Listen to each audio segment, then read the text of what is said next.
بسم اللہ الرحمن الرحیم۔ شروع اللہ کے نام سے جو بڑا مہربان اور نہایت رحم کرنے والا ہے۔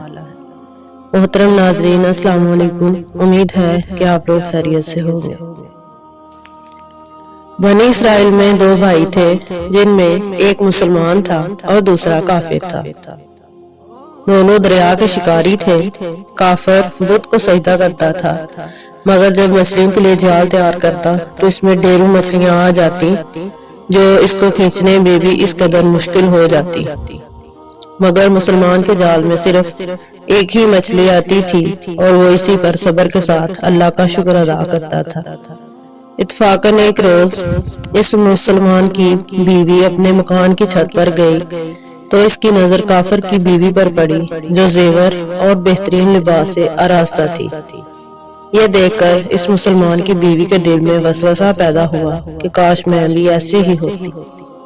تو کافر کی بیوی بولی، تو اپنے شوہر کو اس بات پر آمادہ کر لے، وہ بھی میرے شوہر کے ساتھ معبود یعنی بت کی عبادت کیا کرے تاکہ تو بھی میری طرح مالدار ہو جائے۔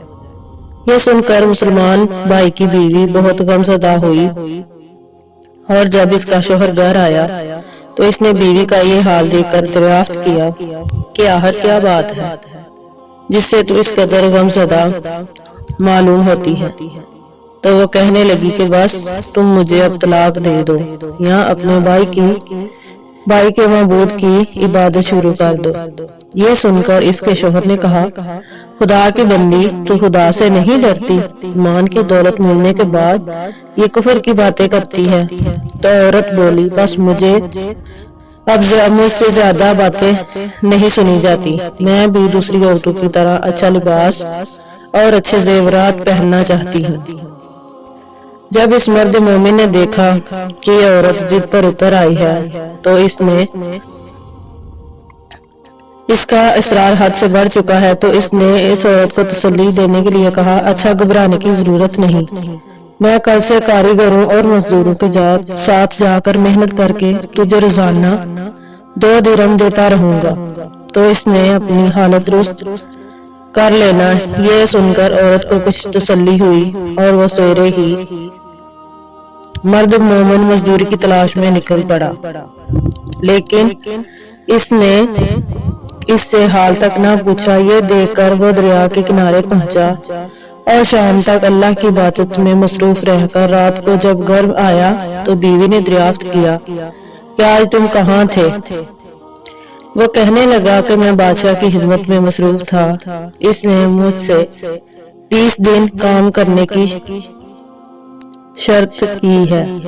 عورت نے کہا کہ آخر وہ بادشاہ تم کو کیا دے گا؟ تو اس نے جواب دیا کہ میرا بادشاہ بڑا کریم ہے اور اس کے خزانے مالا و دولت سے بھرے ہوئے ہیں، وہ مجھے وہ دے گا جو میں چاہوں گا۔ چنانچہ اسی طرح برابر وہ اپنے معبود برحق کی عبادت میں مصروف رہا۔ اور تیسری رات ہوئی تو بیوی نے کہا کہ سنو، اگر تم نے کل مجھے مزدوری لا کر نہ دی تو مجھے طلاق دے دینا۔ یہ سن کر اس کو اس قدر پریشانی لاحق ہوئی، اور تیسری صبح کو اس نے ایک یہودی سے کہا کہ تم مجھے مزدوری پر لگا لو۔ یہ سن کر یہودی کہنے لگا کہ ہاں، تم کو مزدوری تو مل جائے گی، لیکن شرط یہ ہے کہ میرے پاس تمہارے کھانے پینے کی کوئی انتظام نہیں۔ چنانچہ وہ مرد مومن روزے کی نیت کر کے یہودی کے ساتھ ہو لیا۔ اللہ تعالیٰ کے حکم سے ایک فرشتہ 29 اشرفیاں ایک نورانی طبق میں لے کر اس بیوی کے پاس پہنچا اور کہنے لگا کہ میں بادشاہ کا قاصد ہوں، اس نے یہ اشرفیاں لے کر مجھ کو تیرے پاس بھیجا ہے اور فرمایا ہے کہ تیرا شوہر ہمارے پاس کام میں تھا، ہم نے اس کو نہ چھوڑا یہاں تک کہ اس نے ہم کو چھوڑ دیا اور یہودی کے پاس چلا گیا۔ اگر وہ ہمارا کام کرتا تو ہم اس کو اور زیادہ اجرت دیتے، بس یہ ایک اشرفی کی کمی اسی وجہ سے ہے۔